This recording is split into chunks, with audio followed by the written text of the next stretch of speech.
All right, we are live.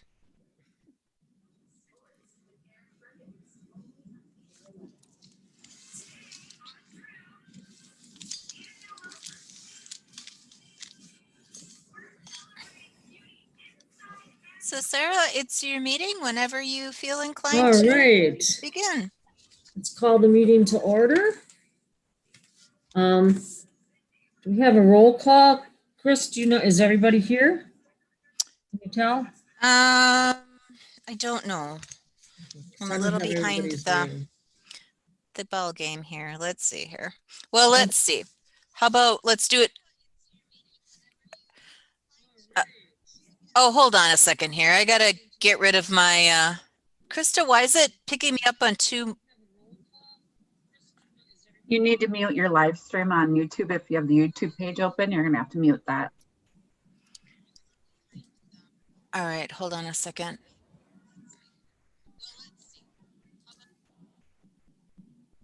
Now can you hear me? All right. Okay, sorry.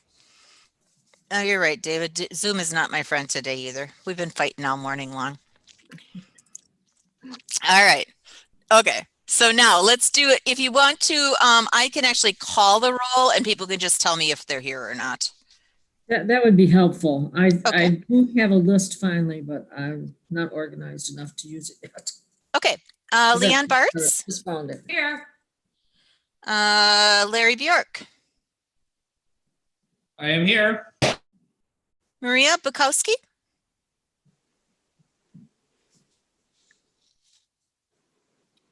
Maria. Suzanne Gaines. Sarah Kennedy, I've got you. Charlotte Lee.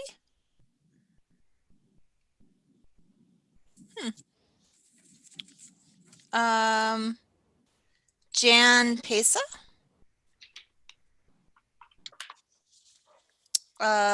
Margie Steinecker. Here. And Jane Weber. I see Jane on. I just see her audio is connecting. So let's see. 1, 2, 3, 4, 5. And David. Yes, you can use me. All right. I'm going to, because that will get us to our quorum. And I imagine we might see a few people. Oh, Carol Kadinger is our newest member. And I see her popped up there too. Good. Okay. Back to you, Sarah. Has everybody had a chance to read the minutes from September 21st? And if so, are there any additions or corrections?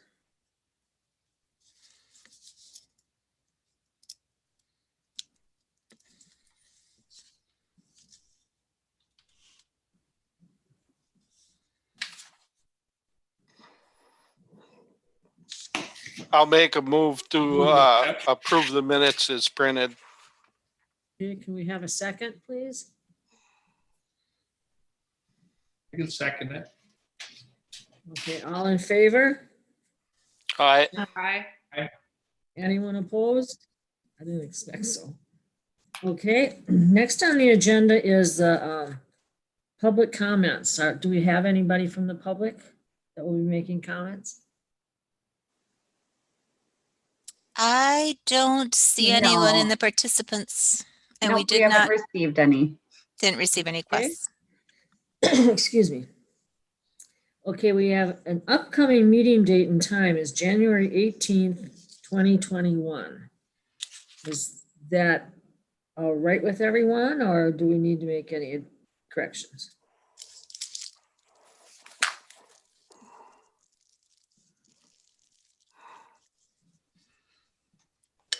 And I would just note that that will be a 2-meeting day. That will be a day of the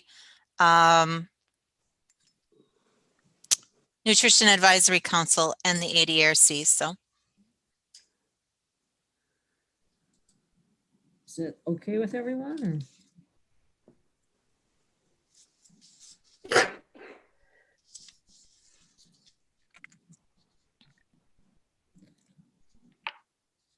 Well, all right, I haven't heard anybody say yes or no, so I'm assuming it's okay. All right. We move on to the 2021 Transportation Funding Application Approval. Are those people here, Chris? yes. Intermixed amongst us. Let me just make sure that I have a quorum for that group.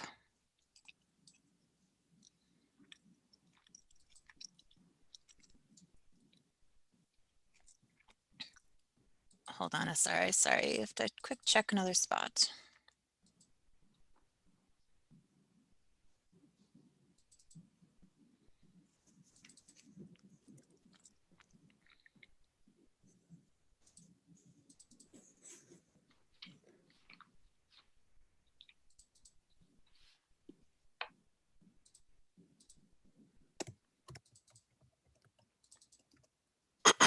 All right, that group is coming up here quite slowly. Sarah, you're on that group. It's you, me, Lonnie. Our county board person is Randy Prochnow and Sarah and Denise Larson. So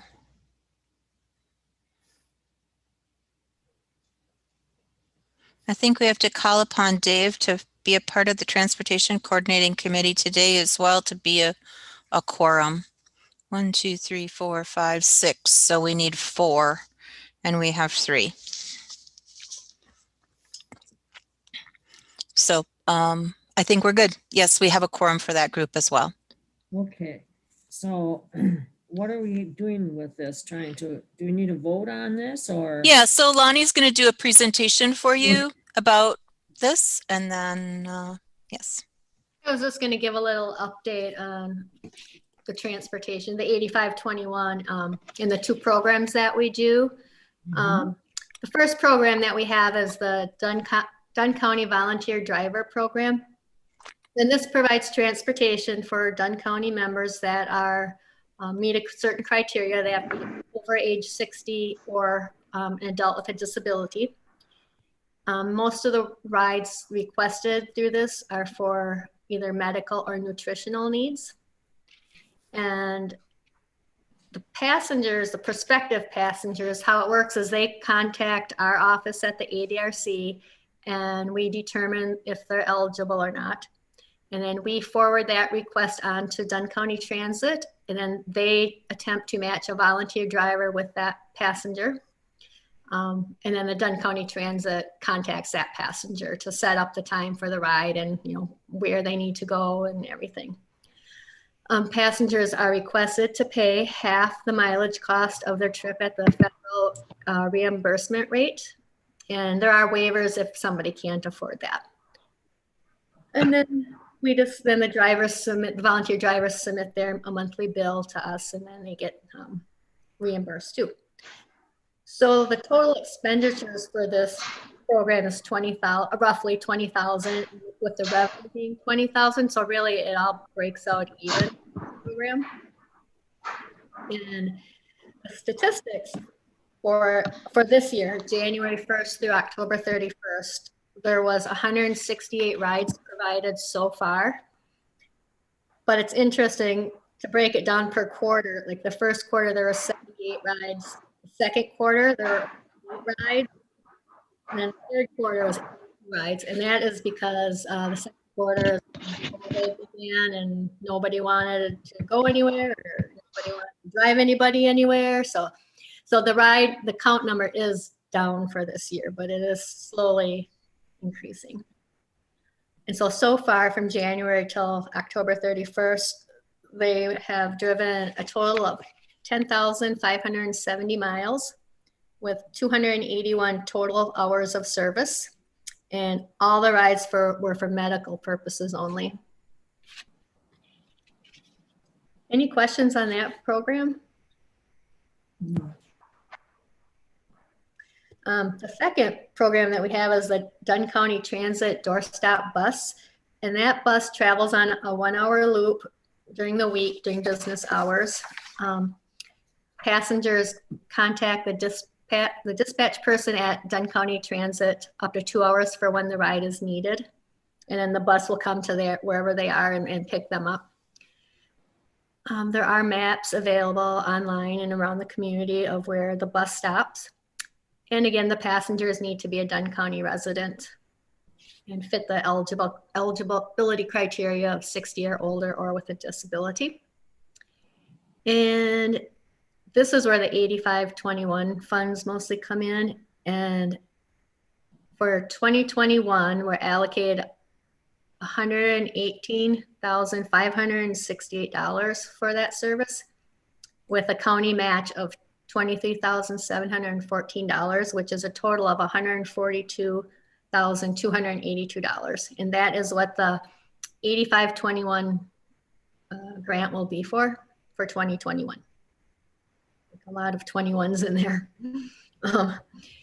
So the statistics for this from January 1st to October 31st, there were 38,654 rides provided with a total of 51,006 total miles, 4,284 total hours of service. And most of the rides were for medical, social, recreation, employment, more of a mix of things. So that's that. Any questions on that? I have a question. I happened to be in the area where when they were putting up the bus stop by the vocational school. That's what we're talking about, rides that use that bus stops? No, That's just the right. That's not part of this doorstop. This one is where they actually go to somebody's house, I believe, or near their house to pick the person up. I think where the bus shelters are, that's just the regular bus route. so 8521 is the statutory is actually a section of statute. It's that authorizes these funds to come through the Department of Transportation to the counties. And and it requires a 20% match. So again, as Lonnie indicated, we get about $118,000 coming up in this coming year, and we have to provide then a 20% match to that, which brings the total amount that we'll have to expend to $142,000.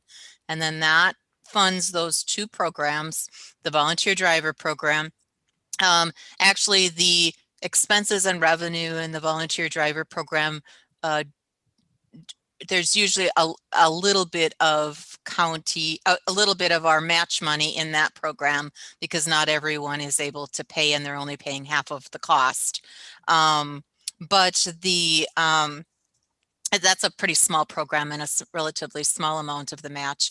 And then the larger piece of it goes to Dunn County Transit for the doorstop bus service. And as Lonnie said, that is so like if I were disabled and I needed to go to a doctor and I was able to utilize public transportation, but so I didn't need a volunteer driver, then I would call dispatch and then I would be on the route. They would pick me up.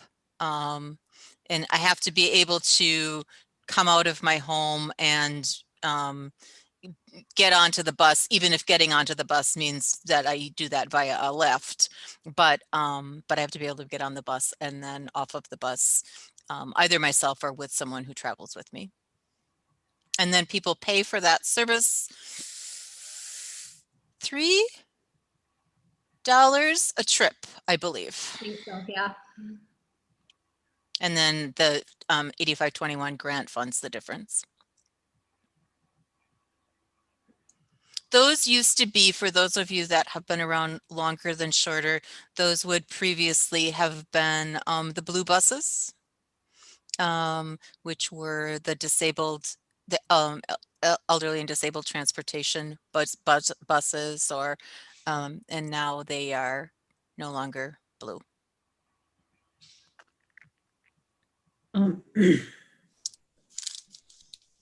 Chris?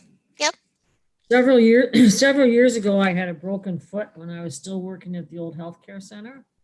And I was on light duty, and I used that doorstop bus to get back and forth to work for the 4 hours I had to work every day. And it was a wonderful service. So that's all I have wanted to say. All right. Can I ask a question? Chairman, Sure. Larry, Yes.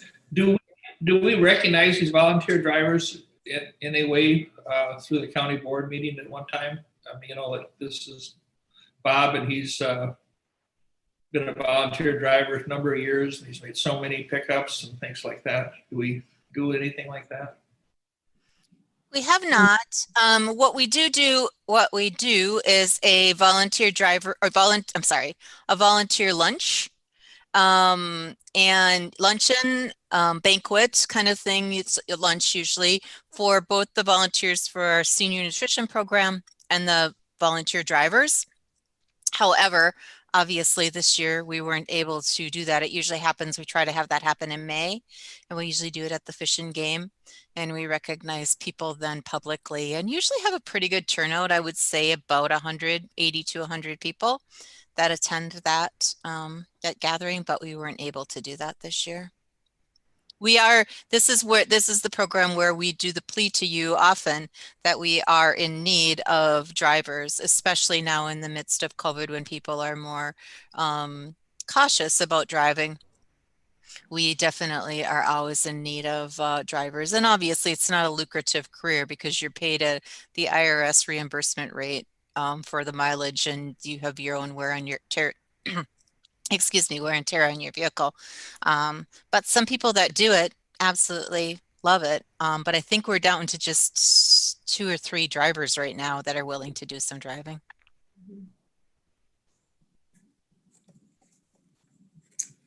Okay. Next on the agenda, I'm sorry, do you do a vote to approve this application, Chris? You know, it's interesting because I didn't set it for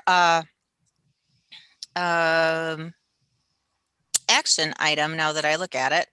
And I'm not sure it actually requires a vote. Right.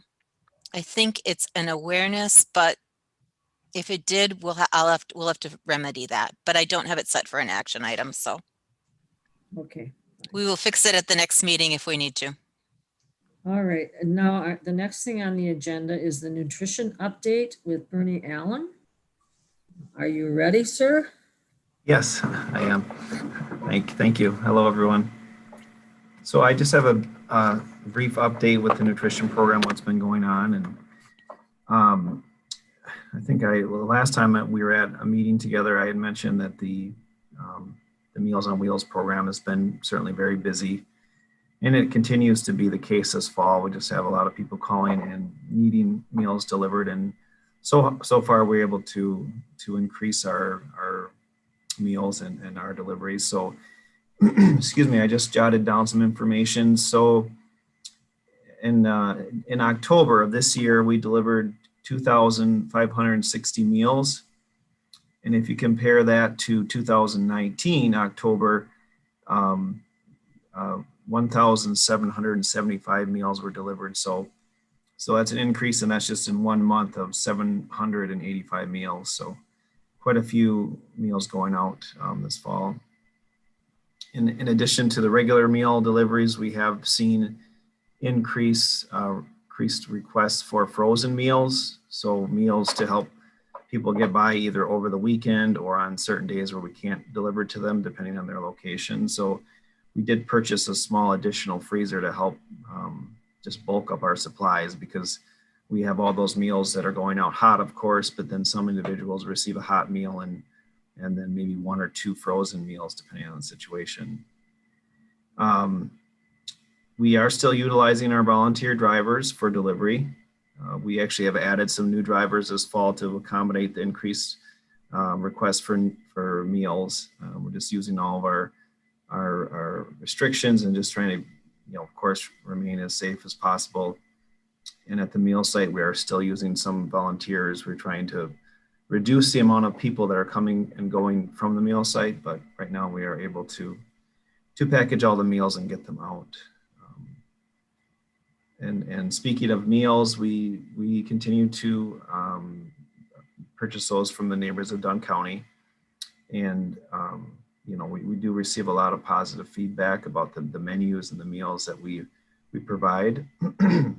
Excuse me. So with the holidays coming, we still are planning to do some special meals. We will have next week on Wednesday before Thanksgiving, we'll have a turkey meal with all the fixings, stuffing, gravy, vegetables, and pumpkin desserts. And then right around Christmas time, we'll also have a roast beef dinner with, let's see, that was roast beef, mashed potatoes, gravy, veggies, and Christmas cake. So we will be, even though we're closed on the actual holiday, we'll be providing a holiday meal either a day or two prior to the holiday. And I've already received some calls for individuals who would normally receive, would normally receive meals on, Thursday of Thanksgiving and the day after. And if they do need meals, we will be providing extra, either refrigerated or frozen, so they can easily heat those up if they are in need and aren't able to get out and shop or have food delivered. So yes, so I guess the main theme is we continue to be very busy with home delivered meals. As of right now, we are able to meet those requests and just kind of bulking up our deliveries. Any questions on that? Well, as Bernie knows, my husband and I have been doing the Meals on Wheels. And last week I had the meatloaf. It was very good. So I all of the recipients do comment on how good the food is. And so I think that there was a lot of question about and maybe Bobette called you, Bernie, about people asking me about Thanksgiving.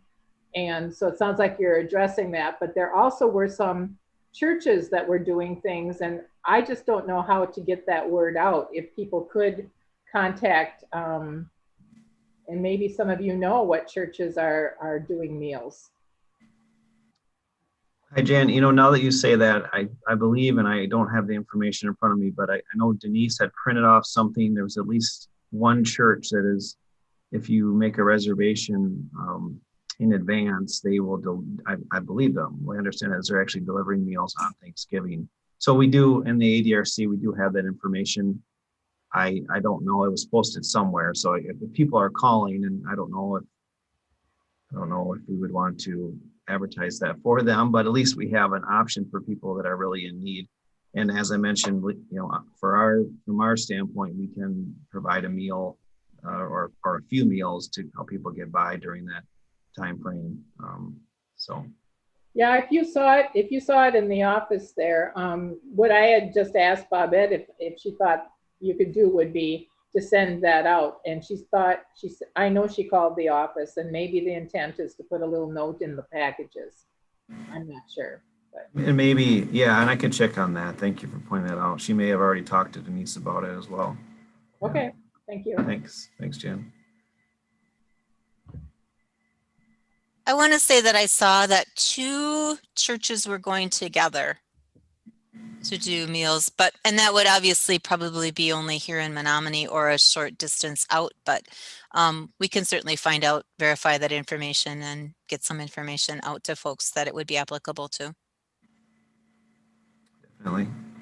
I believe that's true. And I thought Alliance and Love Church or something. That's what Bobette thought anyway when we talked on Friday. So That's correct, Jan. Now that you say that name, Love Church was the one that and it probably is that same promotion that they're just asking people to let them know in advance and they can plan to provide a hot meal on Thanksgiving. So I think they're limited to 300. So unless there's somebody else doing it, like Bobette said, the 300 will go fast. So if there's any way to get it out to people sooner than later, so our people are included in that, that'd be great.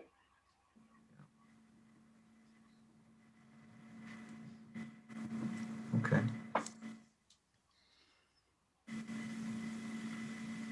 Bernie, do you have anything else or? No, that's all for me, Sarah. Thank you.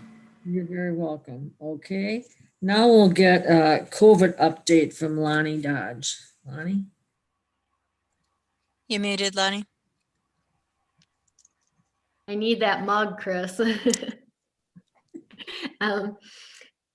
Okay, really not much has changed. I mean, we thought we could start doing more visits, maybe by appointments, but now that things are kind of getting bad again,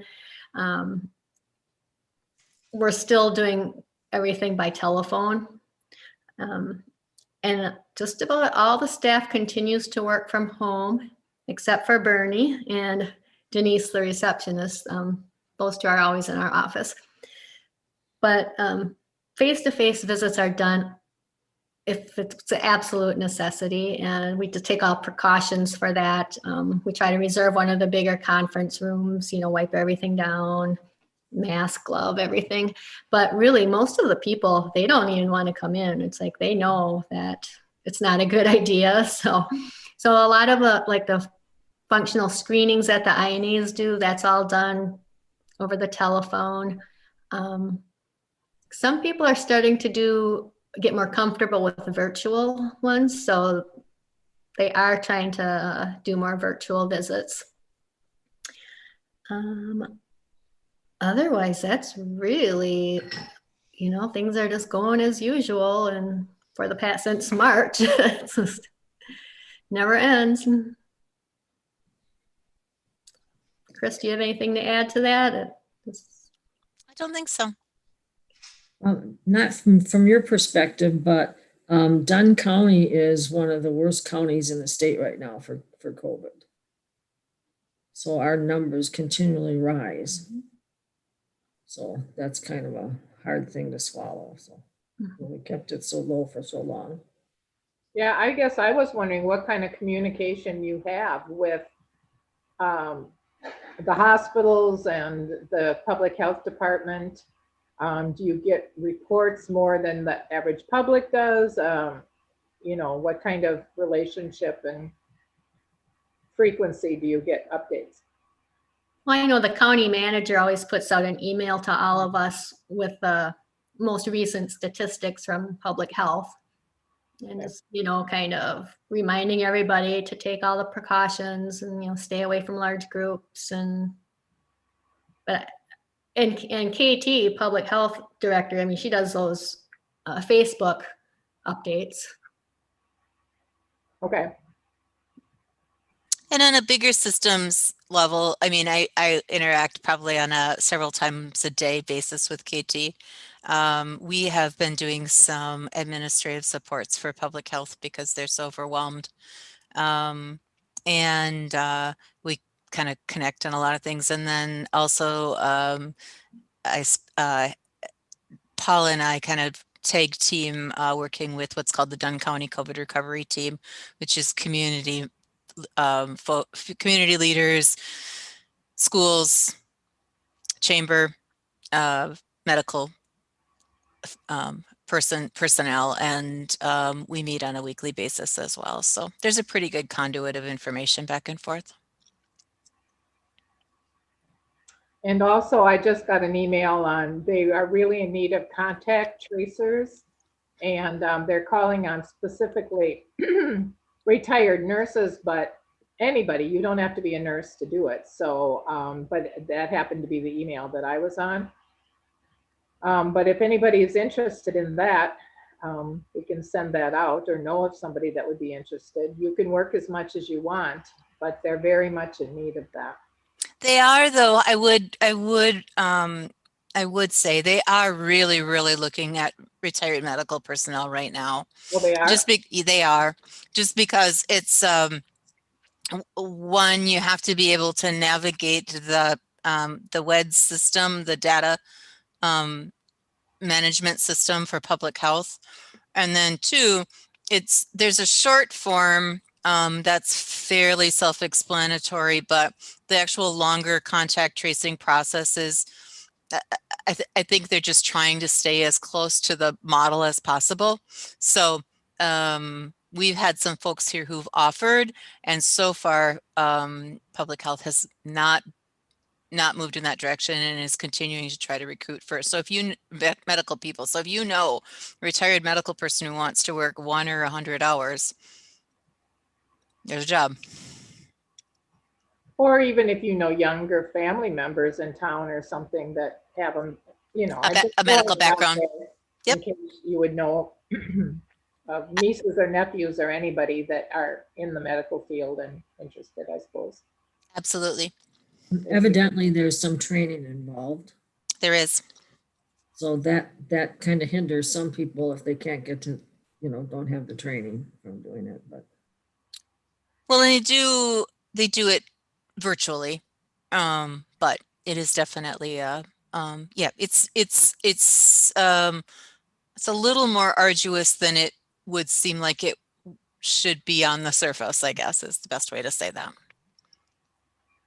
Not impossible, just complicated. Excuse me. Sorry. Sorry, excuse me.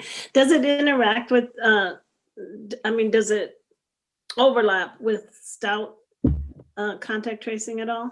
So Stout has their own, and they work collaboratively between the two organizations. So they don't duplicate effort, but if it is a Stout tracing, then if it's a student or a faculty or someone connected with Stout, then UW Stout's group does the tracing, and if it's the rest of the population, then ours does it. And how about now with the rapid testing that Stout's doing that is open to community? Then if they get positive results, does that then go to the? So the results the results all come to the county health department, and then they get ferreted out from there. That is the central spot. Okay. So now if we look at weekly updates from the county, it'll include what they've found in those Stout tests, in that Stout testing? It will. So let me see if I might have shared this with this group earlier. So basically your results ultimately track back and are counted to where, in terms of where you live. So if you are a Stout student, so yes, it's a little bit outside your question, but just to sort of start with, if you're a Stout student and you're living in the dormitories and that's your address given at the time that you take the test, then that will count in our numbers. If you are a Stout student, but you live in Hudson, and you drive back and forth and you give Hudson as your address, then ultimately you'll be counted in their numbers because that's where you live. If you are a Stout student who is tested here and then ultimately goes home to your parents' home in Minneapolis, then eventually those results will track back to you in Minneapolis. But sometimes that's why the data will move around a little bit, because it takes a little bit to actually sort out who lives where, and it will look like someone is a Dunn County, maybe not resident, but living in Dunn County when they actually find out once they start tracing that they're connected to a different spot. So in the end, those rapid test results, that's a good question. I'm not 100% sure, and I will find out for you. Those rapid test results are only antigen testing. So those are, do you have the antibodies or the antigen? If you have a positive antigen test, then you're asked to do the full test, and then those results would come back. So I'm not sure if what they're doing in terms of the tracking of the numbers of the antigen, because the antigens could show up from if you had been positive last month. So Yeah, but I Yeah, do, so the antigen test would show if you had already had COVID and recovered from it, if you had immunity to or it, depending on or how, if you currently have it, right? right, it could be that you also are currently in the midst of having it, but in order to confirm that you're currently active, you have to have that official piece. It's called a PCR test. And do you know what the rate of, false negatives or positives on that antigen test are? I'm sorry, I do not. Well, I can Google that as well as you. I'm sorry. I mean, I shouldn't really be demanding that of you or anything. I'm not demanding it. I was just. Yeah, no, I don't know that. Yeah. Well, thanks for that information. That's helpful though, just to understand what's going on in our community that way. And the other kind of COVID related piece of information that I think is important is that the National Guard does a test site every other week, every other Tuesday from 11 to 6, I think.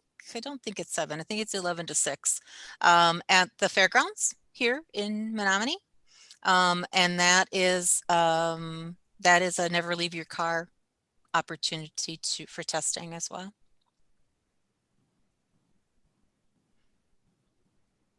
And the only caveat to that one is that they want you to be over 5 years old. The National Guard's not all excited about working with little kiddos. And so is that the swab test? Is that? It is. Mm-hmm. Did you say every other Tuesday? Every other Tuesday. Thanks.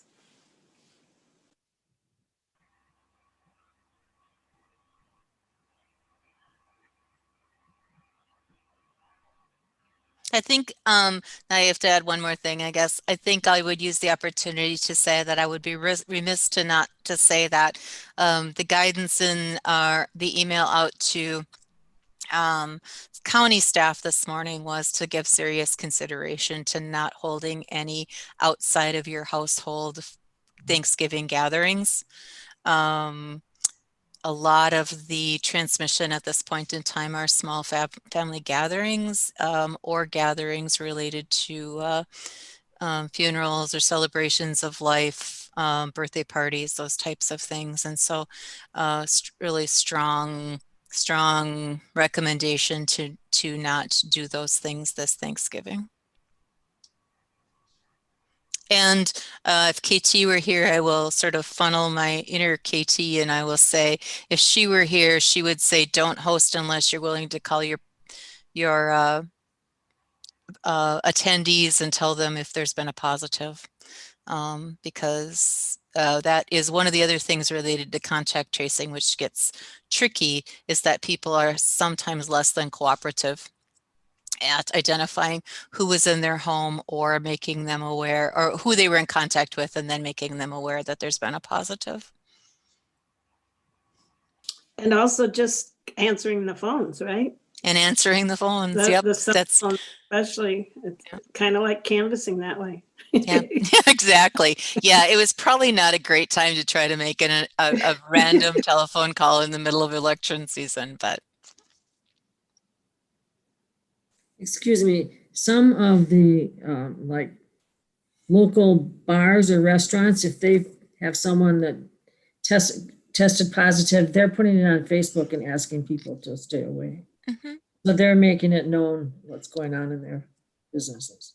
Yep. Okay, are we ready to move on? The next thing on the agenda is the Dementia Care Specialist Programming, and Carla Beschelt. Is she here? Yes. Hi, Carla. Hi. I'm going to try to share my screen. Now, last time I tried to do this, it didn't work. So Chris is going to back me up if it doesn't. I'm going to first give you co-hosting opportunity here. Hold on. Okay. Actually, I just switched it so anybody can share their screen. All right, good. Oh, then she should be able to.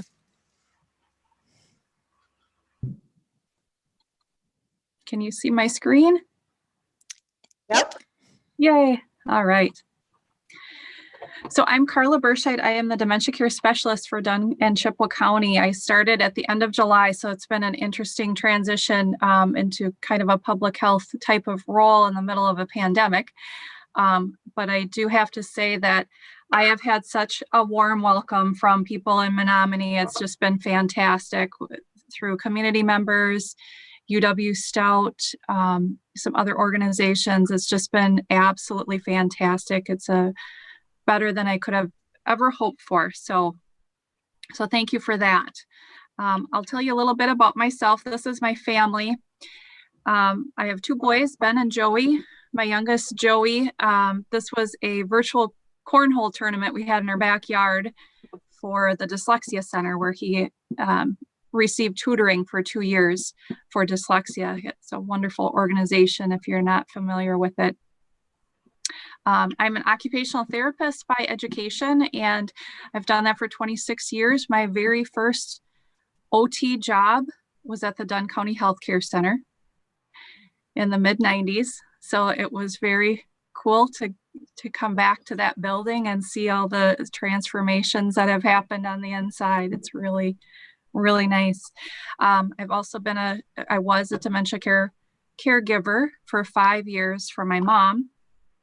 She lived 2 hours away, and I was definitely the sandwich generation, taking care of my kids, raising my kids, working part-time, and then being her primary care support and caregiver. So that was a challenging time. So I have quite a passion for reaching the adult children, dementia, people with dementia. I think that's an area that I know I could have used some more support in, and I believe that we can reach more people and support them through this process too. So I've got a lot of good ideas around that.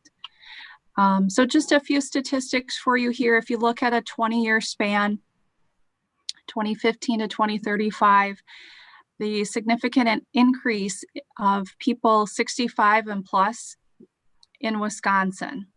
So why that is significant is typically your typical dementia symptoms start occurring around age 65. So that's kind of the meter for when we start tracking that. Obviously, there are several early onset types of dementia that affect people as well. But this was helpful in creating this position, right? Because this is something that is going to continue to grow. By 2035, they're estimating there will be 216,000 people diagnosed with dementia in Wisconsin. And you know that not everyone gets diagnosed. So those numbers are actually higher. So if we look at 216,000, we're looking at filling Miller Park, Camp Randall Stadium, Lambeau Field, and the Kohl Center with about 3,000 people over. So these are big numbers in a short amount of time. So in 15 years, this is what we're looking at. So it's important that we are doing the efforts we are to educate people on dementia and provide support to caregivers as much as we can. So I usually get asked, why the increase in dementia? Well, it's not all that people are getting it that more often, but we're living longer. We have improved treatments for diseases that would have otherwise been terminal. And we have better systems in place for early detection. So people are getting detected earlier, and they are able to help manage their care routes earlier, which is a positive. I usually use this slide in a lot of my presentations, the faces of dementia. You know, there's a mindset out there that most people with dementia live in a memory care facility or live in a nursing home, and that's just not the case. It's typically 15 to 18% of people with dementia live in skilled nursing facilities. The rest are in the community. So that's where we do a lot of dementia-friendly business training in the community, and there's a lot of fabulous people in the Menominee area that do that. But this is one thing we try to bring to their attention. These are your neighbors. These are the people you see in the grocery store, the post office, that you interact with on a weekly basis. And so to be aware of that and when they might be struggling and where you could offer some help. So dementia, just an overall term, right? So we know that Alzheimer's is the leading type of dementia. But there are, depending on what you read, anywhere from 70 to 100 different types of dementia or mixed dementias. So it's not so much, I don't want to get into the nitty gritty of that, of the different dementias, just to know that there are several out there. And they do, the main ones do have different symptoms. And that's where I come into play, working with families individually to help them understand the process a little bit as it relates to that specific dementia, and provide some solutions for them for working with that. I usually use this slide in almost all of my presentations, and this is, again, for the dementia-friendly business training or just healthy brain training.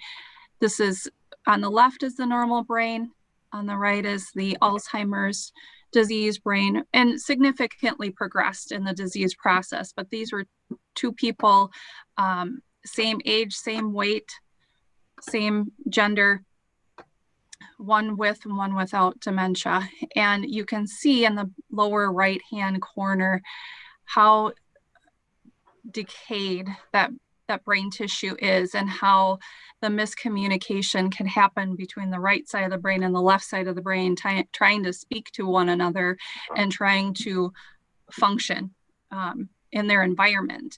And so I always say that people with dementia are not giving you a hard time, they're having a hard time. You try to work with 2/3 or 1/3 of your brain and see how you do. So just to increase awareness and increase some empathy into what people around you might be dealing with, because it's a disease that you can't see from the outside. So so there needs to be more understanding of what is happening on the inside. So my typical role, I do a lot of different things: community education, prevention training, caregiver training, consultations when we use the DICE approach, which is from the UW-Madison, when there are certain behaviors and things that are challenging for patients and their people with dementia and their caregivers to work through the process and help decrease the frustration around that. I will say, though, that of all the list of all of these things, what's really increased lately is the one-to-one phone calls, conversations with caregivers. And sometimes it's multiple caregivers. That is the nice thing about virtual caregiving platforms that we have available now. I can speak to children of somebody with dementia all over the state of Wisconsin, Minnesota, et cetera, all at one time, and help get everyone on the same page. So that's been helpful, but definitely more one-to-one phone conversations with caregivers. But I'm not traveling as much in the community, so that time spent traveling is now spent doing one-to-one consults. So that's all worked out quite well. I just want to look at this briefly. So all of the counties in purple are counties that have dementia care specialists. And the reason I put this in here is we are a tight-knit community. We have Zoom meetings once a week for the whole state, and we support each other and we assist each other and share PowerPoint presentations and resources. And it's such a good, efficient use of our skills and resources to be able to share like that. And it's just a wonderful group. And we've been able to move forward and support each other and do more statewide virtual platforms for book clubs and support groups, because it doesn't matter if I am the presenter in Dunn County and the time works for you to participate in my care group, but you live in Dane County, that's fine. So we've had a lot more availability for caregivers to participate in our online platform. So that's been exciting too. So some of the goals for 2020 and the process of training the ADRCs to be dementia capable. And what that means is then I would get into more of the details of the different types of dementia, some resources, those types of things, so they can answer some of those frontline questions, and then they can refer to me as needed. Like I mentioned, the individual caregivers training and consultations, and providing a lot of education. Luckily, most of the caregivers I'm working with, they have email addresses. So a lot of my resources I have in Word documents and PDFs, and I'm able to email that information and then follow up with them in a couple weeks and see if they have further questions. As I mentioned before, just trying to make connections with people in the community, and I've done a fabulous job in Menominee. I can't thank you enough. The Dementia Coalition of Menominee is going strong, and we're doing some good things. We're creating some caregiver care packages that will likely go out in February. In January, I'm doing a presentation on dementia and brain health for UW professional staff during their professional development days in January when they're not instructing. Speaking to the ADRC boards and other coalitions, I also made a connection after I made this slide with the Historical Society in Menominee. And so we're going to be partnering together to do some virtual caregiver support groups and memory cafes. Other projects that I'm working on. So I'm working with the correctional facility in Chippewa Falls. They, as part of a relaxation technique, they teach a lot of the inmates there to crochet. And so I've partnered with them, and I'm collecting yarn donations and getting those yarn donations to them after they've been contained in plastic bags for at least a week. And then they are going to make fidget blankets and fidget muffs and fidget sleeves, and we'll have those available to provide to anyone in the community that would like them. I had a phone call from a person in Menominee on Friday, and she said, I saw that you're looking for yarn donations, and I'm a knitter. Can I just make some for you and donate them to you? And I'm like, yes, absolutely. So if you know of any sewing groups or knitting or crocheting groups yourself that would be willing to do this through the winter while we're all trying to find things to do, I would certainly encourage that. I'm working to create a connection with a local company out of Eau Claire that has music therapists, and we're going to provide musical memories where they would help us create playlists for people and then download them onto an MP3 player and an iPad, because that's very helpful for some people if they start to get agitated and frustrated, that calming music from their past. So we're working to create that coalition to serve the people in Dunn and Chippewa County. And I'm doing a lot of online training right now. This is a good time to do it. Like I said, I'm not traveling a lot, so I have chunks of time during the day to do more specialized training. So I'm ready to hit the ground running when things do open up again. Doing a lot of outreach virtual trainings right now. As I mentioned, the different statewide programs we have going on. We also have a Western Wisconsin regional program platform where we have dementia live training, we have book clubs, we have support groups, all of those types of things. I'm also the True Alta contact person for Chippewa and Dunn County. And if you're not familiar with that, that is an online training platform where caregivers get their own login, and then they can go in at their leisure and watch different videos and gain some more knowledge and caregiver techniques around dementia care. And that's a free service as well through GWAR. And then, like I said, other trainings I have on the books for hopefully the end of this year. And then we'll start over. We'll see what 2021 brings us.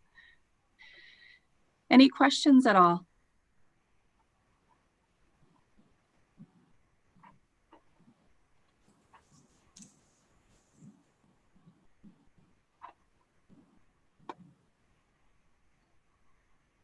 I just want to say that it's very interesting, everything that you do.